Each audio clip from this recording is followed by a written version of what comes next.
Avant de nous intéresser aux devoirs de vacances avec Olivia de Lamberterie, on va d'abord les distraire, ces jeunes gens et ces jeunes filles, avec une sélection. Alors, vous avez appelé ça la sélection Petit Malin, pourquoi? Parce que ce sont des ouvrages qui vont les distraire, mais aussi les instruire. Ah, chic alors, des bonnes vacances. Très bons ouvrages, très bien faits. On commence par Comment parler du racisme aux enfants de Rokhaya Diallo. 3 raisons pour lesquelles j'ai tilté devant ce livre, une collection que j'aime beaucoup au Baron Perché. D'abord, la personnalité de Rokhaya Diallo. C'est une journaliste, elle est éditorialiste sur Canal et sur RTL. Et c'est vraiment une fille qui se bat au quotidien contre les préjugés, contre les clichés. Un peu comme une Caroline Fourest, qui est une fille que j'admire beaucoup. Et parfois, vraiment, elle provoque des réactions tellement extrêmes qu'elle se met en danger.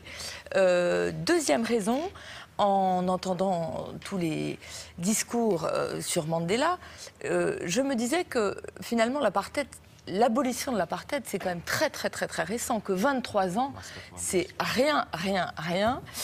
Que donc tout ça n'était pas de l'histoire ancienne. Et la troisième raison, c'est qu'il y a une préface de Liliane Thuram, tout à fait formidable, dans laquelle il explique « On ne naît pas raciste, on le devient ». Référence évidemment à Simone de Beauvoir.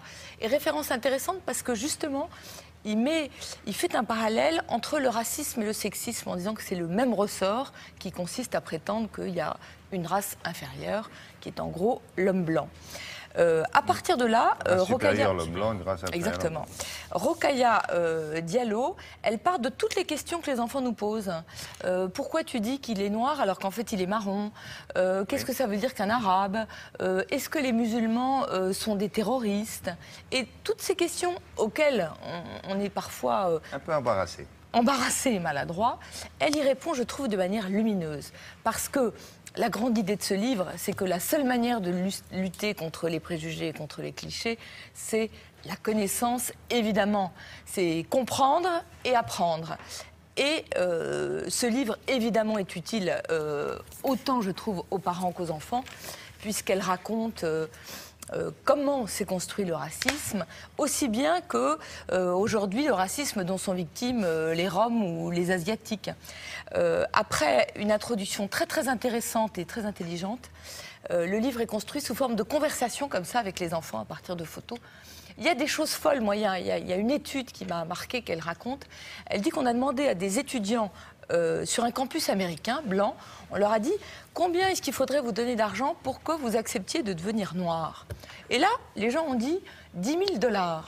Et puis après, on leur a dit et combien il faudrait vous donner d'argent pour que vous acceptiez de voir votre revenu divisé de moitié, de vivre comme des gens dont le niveau de pauvreté est supérieur de 1/3 au reste de la population et d'avoir une espérance de vie amoindrie.